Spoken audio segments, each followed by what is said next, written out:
You're listening to The World at 8 with Lynn Mozart.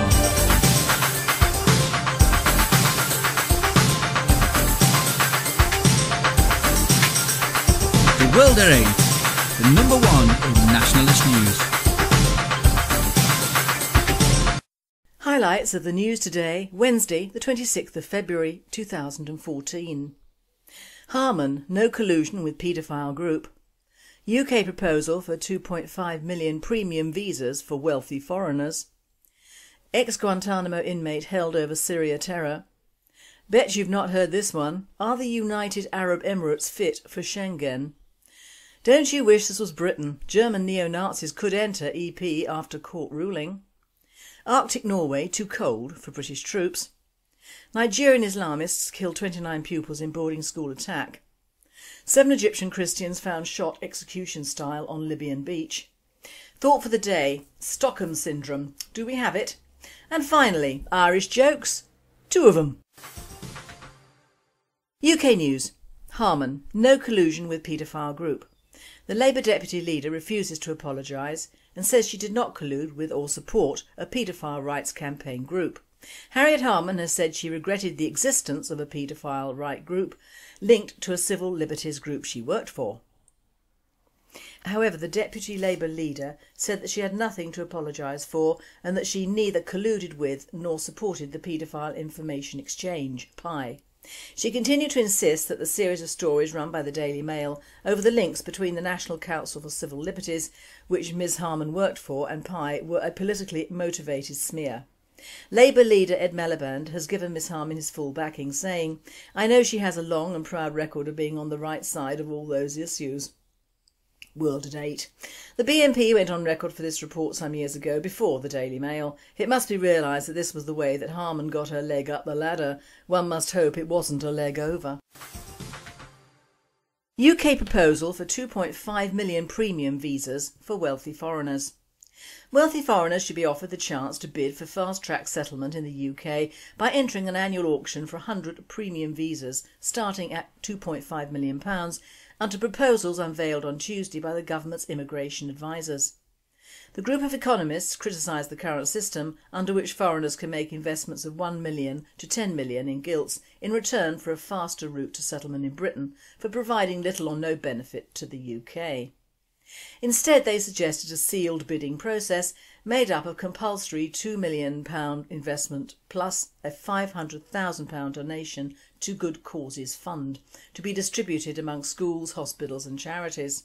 Any excess raised over the 2.5 million auction reserve price would automatically be channelled into the Good Causes Fund as a philanthropic gift.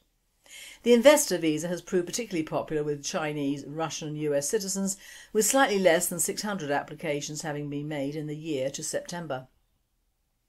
Middle Eastern investors from Egypt and Libya also used the programme as a haven for their families and their capital during the Arab Spring.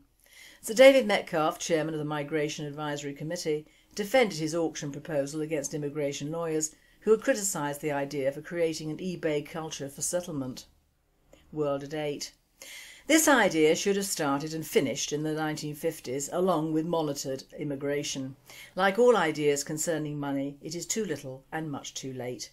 We are full up. We are over-invested in by foreigners already, both on the domestic land and public services market. It is redolent of the way Arabs buy their children from the Eastern European gangs, sealed envelopes and the most money wins. Are we going completely mad over here now in sealing our doom in an envelope? Ex-Guantanamo inmate held over Syria terror. Former Guantanamo detainee Moazzam Begg is one of the 4 people who have been arrested on suspicion of terrorism offences linked to the Syria conflict. Police confirmed the 45-year-old was among 3 men and a woman from the West Midlands held on Tuesday morning. Mr Begg is suspected of attending a terrorist training camp and facilitating terrorism overseas. A 36-year-old man, a woman aged 44 and her 20-year-old son were also held on suspicion of facilitating terrorism overseas. Vehicles and electronic equipment were being removed from the suspects' homes in Hall Green, Shirley and Spark Hill. Officers from the West Midlands Counter-Terrorism Unit were carrying out searches at the 3 addresses. The 4 suspects are being held at a police station in the West Midlands area. The suspects were arrested at addresses across the West Midlands. World at 8. Deportation or death for treason works for me. What you don't condemn, you condone. European news. Bet you haven't heard this one. Are the United Arab Emirates fit for Schengen? Roy Donoghue in the Huffington Post. On Thursday, 27th of February, the European Parliament will vote on whether the United Arab Emirates should join the Schengen Agreement, which would provide their citizens with visa-free travel throughout European Union member states. When parliamentarians cast their vote, they must take into consideration that this is a country where human rights are violated with impunity and ensure that this privilege is not given without a measurable commitment by authorities to end their abuses. Human rights situation gets worse.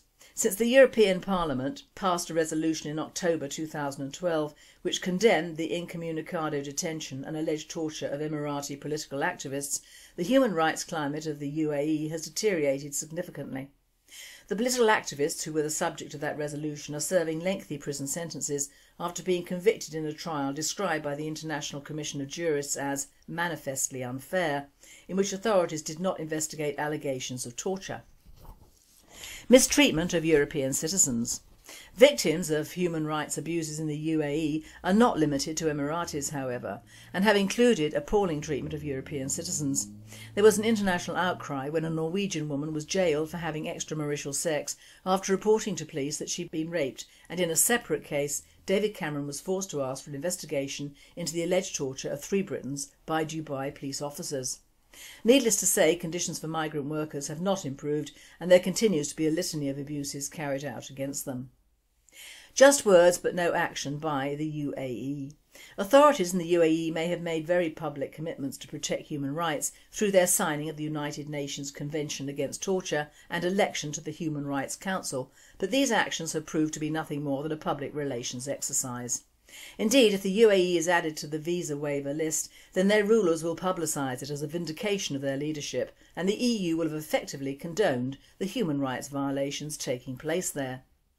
Measurable commitment by the UAE is needed. The EU should be very clear when deciding on whether to add the UAE to the visa waiver list. Their joining of the Schengen Agreement must be contingent on a measurable commitment by authorities to end their abuse of human rights. When parliamentarians sit down to vote on February 27th, they should consider the plight of the tortured political prisoners in jail because they asked for democracy, or the rape victims put in prison for reporting a crime of sexual violence, and understand that they possess the power to either condone these abuses or stand up to an oppressor and demand they respect human rights. Don't you wish this was Britain? German neo-Nazis could enter EP after court ruling. Berlin. A myriad small German parties, including the neo-Nazi NPD, could enter the European Parliament following a ruling by the Constitutional Court on Wednesday, 26th of February, to abolish the minimum threshold for the vote. The Constitutional Court in Karlsruhe says the threshold discriminates against small parties. The verdict, approved with 5 out of the 8 votes in the judging panel, says fringe parties are being discriminated against with the current 3% threshold. The Karlsruhe-based court already in 2011 ruled that a 5% threshold in place for the 2009 EU elections was unconstitutional. Following that ruling, Germany's parliament lowered the threshold to 3%, arguing that smaller parties could hamper the work of the European Parliament. The law was challenged again, this time by a coalition of 19 fringe parties, including the neo-Nazi NPD and the German Pirate Party. The judges agreed with the plaintiffs. And since the composition of the European Parliament is divided per country, with Germany filling 96 out of the available 751 seats in the new legislature, a de facto threshold of about 1% exists for a party to actually get an MEP, the judges noted. The court decision makes Germany the 14th EU country out of the 28 member states not to have a minimum threshold for the EU elections. Arctic Norway too cold for British troops. British officers have said they do not want to train with large divisions at Porsanger, where the temperature drops to 25 degrees below zero, Lieutenant Colonel Trond Thomason told the local Finnmark Dagbladet newspaper. The British have rules for health and safety. They would be sitting in the barracks and receiving no training at all whenever the mercury dropped below -20. Edo Catherine Bolto, a local politician with the Labour Party, told the newspaper she was astounded by the British approach. "Let's hope there's no winter war," she said. To my mind, you would think that a little extreme weather would provide better training for soldiers. Thomason pointed out that within NATO, cold winter training means 8 degrees centigrade and below. I understand that people from Finnmark will be amused by this. 8 degrees in Finnmark means a fine autumn day, he said, but we must remember that NATO includes nations like the Germans, Spaniards and Italians who have a completely different climate. World at 8. Doesn't seem to stop the immigrants coming from the equator to the UK, does it? And they still want to lessen the SAS entry requirements. I give up. Are we breeding men or mice? What with PTSD, pregnant soldiers and ethnic mercenaries, our armed forces just ain't what they used to be. World news. Nigerian Islamists kill 29 pupils in boarding school attack. Gunmen from Islamic group Boko Haram stormed a boarding school in northeast Nigeria overnight and killed 29 pupils, many of whom died in flames as the school was burnt to the ground, police and the military said on Tuesday.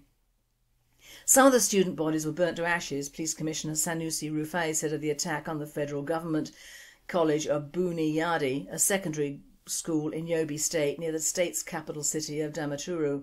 All those killed were boys. No girls were touched, Rufai said. The Islamists, who struggle for an Islamic state in northern Nigeria, has killed thousands and made them the biggest threat to security in Africa's top oil producer, increasingly are preying on the civilian population. Boko Haram, whose name means Western education is sinful, in the northern Hausa language, have frequently attacked schools in the past. A similar attack in June in the village of Mamudo left 22 students dead. More than 200 people were killed in 2 attacks last week, one in which militants seized a whole village and shot panicked residents as they tried to flee.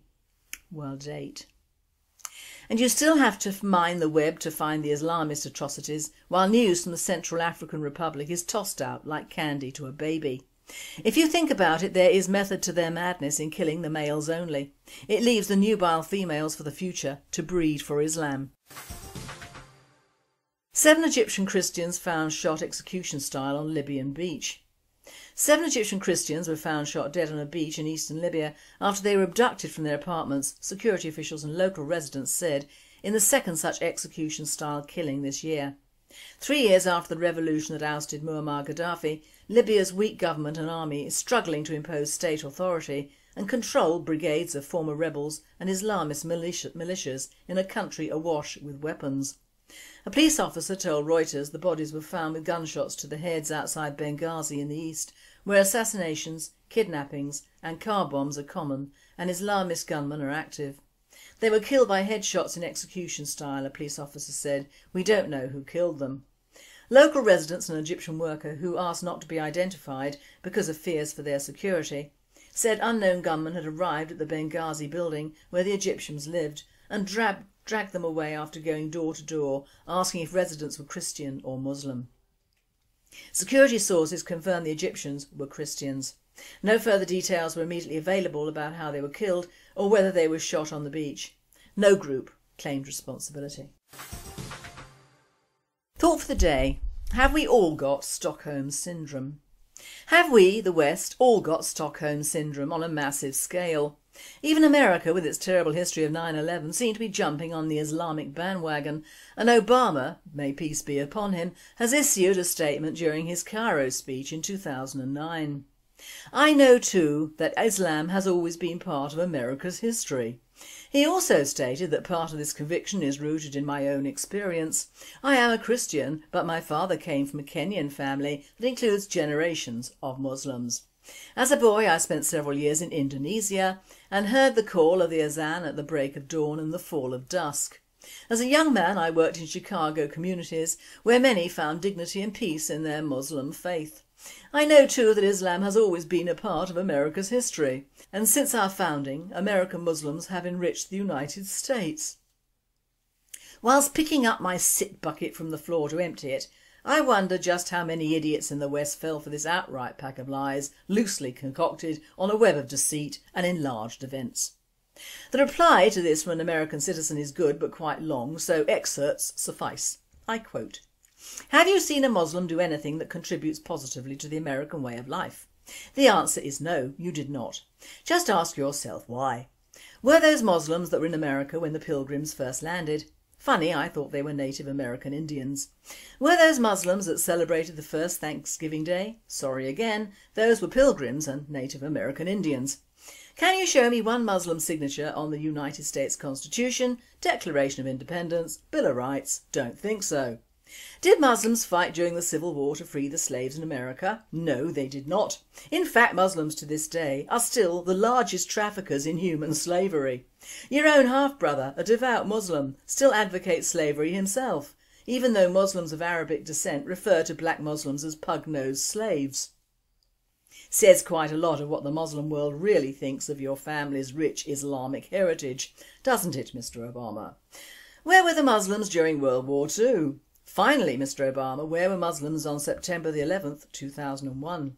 If they weren't flying planes into the World Trade Center, the Pentagon or a field in Pennsylvania killing nearly 3,000 people on our own soil, they were rejoicing in the Middle East. No one can dispute the pictures shown from all parts of the Muslim world celebrating on CNN, Fox News, MSNBC and other cable news networks that day.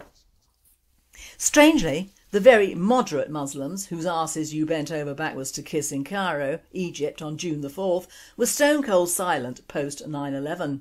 To many Americans their silence has meant approval for the acts of that day. And that, Mr. Obama, is the rich heritage Muslims have here in America. And that, my friends, is our situation over here as well. But owing to Stockholm Syndrome, in which the captor holds the prisoner responsible for his own captivity and exerts even more pressure on them, which results in a sickening kind of love from the imprisoned to the captor, plus a peculiar sense of reliance. This is highly evident in our Western world today.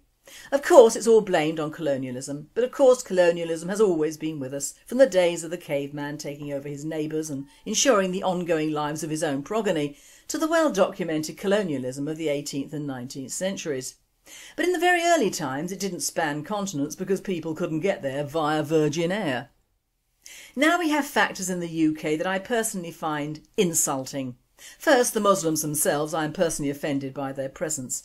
I am also personally offended by their ruddy mosques, which seem to be protected by our plods more than our churches, and I'm even more personally offended by the fact that in our country the English language is no longer the primary language in many of our schools. In more than 200 schools, at least 90% of the children do not have English as their mother tongue. The figures show. And in 1,755 schools, at least 50% have it as a second language. The number of pupils who speak English as a second language has risen by 20% in the last 5 years to 1.1 million across England. The increase has made that schools have had to call interpreters to help at events such as parents' evenings. The school named as having the highest proportion of children with English as a second language is Sacred Heart Primary in Sandwell in the West Midlands, 99% speaking another language first. Now this is offending at its worst, but more offensive is the fact that how are our children and grandchildren being educated in a state system which only caters for foreign children? Because it is of course offensive to the foreigners, and Muslims especially, if their brats have to learn anything about the country that they seem to have invaded, and that offends me even more. I am officially offended. In the good old days, my last school was a small private one in Brighton, and the only time we lost data in history was when a new pupil came along. In fact, although I learnt nothing about the Industrial Revolution until college, because that was the September term time entries, I knew the sodding Battle of Hastings verbatim. But it was still taught in English. What chance do our normal white youth have to learn about their own country? This is offending our tribes and is mentored primarily by the Asian Muslim factor in this country. If these schools are already affected by the lack of English and probably English-speaking staff, and these foreigners have siblings or breed themselves, this figure, while shocking now, will obliterate our education system in under 10 years. It is also an offending fact that most, if not all, the countries Europeans colonised in the past, after they gave them independence, most of these countries vomited out their people to go where? Over thousands of miles to the homes of the colonisers that they could not apparently live under or with. Explain that bit of Stockholm Syndrome to me, please. Algerians who suffered under the French went to where? France. Vietnamese again with the French in France. Belgians in the Congo who were reportedly foul, And who has the large slick of Africans? Belgium. The Germans treat their old allies from World War I, the Turks, like friends, thus ignoring the fact that they were part of the Allies in World War II. Now all taxis in Germany are run by what? Turks. We have the old colonial haters in the form of the Indians and Sikhs, and as for the Muslims, well, they're nature's whores and go anywhere on God's earth that they can get into legally or illegally, as it is of course their right to conquer and lay waste any country of the unbeliever, the kafir, alias you and me. It is in the Quran, that missive of evil and deceit, soon to be a mainstay of Bible classes in our schools. And the UK, Europe and the US all have Stockholm dependency on the very people who are ruining and changing our nations to be the same as the very nations that they were supposed to have a reason for leaving as migrants in the first place. That offends me too. It offends me that the establishment, politicians and people who are supposed to be educated in the ways of Islamist takfirism are paving the way for our children, our culture and our history to be completely and inevitably submerged for all time in what must be the largest exhibition of Stockholm Syndrome ever seen. We are now openly allowing Muslims to get away with what we have never allowed our own to do, both politically, financially and socially. They are like the plagues of Egypt being visited upon the Western world, but unlike those plagues, Moses has very little to do with it. Ultra-Orthodox Jews and Zionists do not like Christians or anything non-Jewish. But the fact is that if you take any Muslim from any sect of Islam, and they make no secret of the fact it is their mission and life not only to convert or kill Kafirs, but to wipe Israel and Jews off the face of the earth. So this is where the New World Order and Zionism seem to clash. But frankly, do I give a damn? No, because I'm still being offended.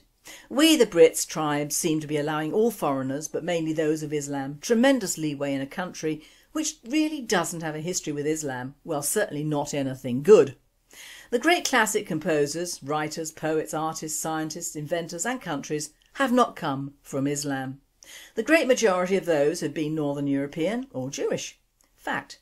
I'm not offended, however, hearing the rather old saying of killing 6 million Jews, gypsies and political opponents in World War II and now replacing them with an upwardly mobile population of 40 million Muslims and still rising in Europe. Now I'm not saying that all Muslims are corrupt, but did you see the house on TV that Moazzam Beg lived in, number 53 somewhere? It's vast. And how does an immigrant into this country get a house like that?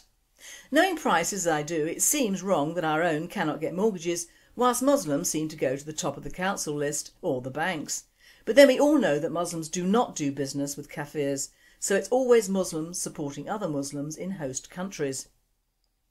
Now whilst this seems laudable, it also means they have vast resources to call upon, not only for housing their prodigious families, but of course to put towards a takeover or genocide in any country they colonise, including ours. And if all else fails, they can call upon numerous relatives in Saudi, Iraq, Iran, Pakistan, India et al. To supply money through various laundering shops which they open, as well as drugs, prostitution and halal outlets. It is understood that the Crawley Pakistani-born Abdul Wahid Majid, 41, used the nom de guerre Abu Suleiman al-Britani while fighting with the rebels, so now I am doubly offended. I do not have Stockholm Syndrome like our three main political parties, our royalty, our media, our papers or our general population. I can see quite clearly who is imprisoning who and who is stamping their mark on Great Britain. But it doesn't matter that I am permanently offended. In the words of Edmund Burke, so liked to the blacks, Jews and people who have struggled, I would apply his words to us in the UK, Europe and the US. The only thing necessary for the triumph of evil is for good men to do nothing. I apply this to the enrichment of this country by people who seek to destroy us by one means or another. You have all been warned. And finally, lovely Irish jokes from the US. 2 of them. A married Irishman went in the confessional and said to his priest, "I almost had an affair with another woman." The priest said, "What do you mean, almost?" The Irishman said, "Well, we got undressed and rubbed together, but then I stopped." The priest said, "Rubbing together is the same as putting it in. You're not to see that woman again. For your penance, say 5 Hail Marys and put $50 in the poor box." The Irishman left the confessional, said his prayers and then walked over to the poor box. He paused for a moment and then started to leave. The priest, who was watching, quickly ran over to him saying, "I saw that, you didn't put any money in the poor box." The Irishman replied, "Yeah, but I rubbed the $50 on the box and according to you, that's the same as putting it in." And Catholic dog. Muldoon lived alone in the Irish countryside with only a pet dog for company. One day the dog died and Muldoon went to the parish priest and asked, "Father, me dog is dead. Could you be saying a mass for the poor creature?" Father Patrick replied, "I'm afraid not. We cannot have services for an animal in the church. But there are some Baptists down the lane and there's no telling what they believe. Maybe they'll do something for the creature." Muldoon said, "I'll go right away, Father. Do you think $5,000 is enough to donate to them for the service?" Father Patrick exclaimed, "Sweet Mary, Mother of Jesus, why didn't you tell me the dog was a Catholic?" You've been listening to The World at 8. I am Lynn Mozar and I wish you all a very good night.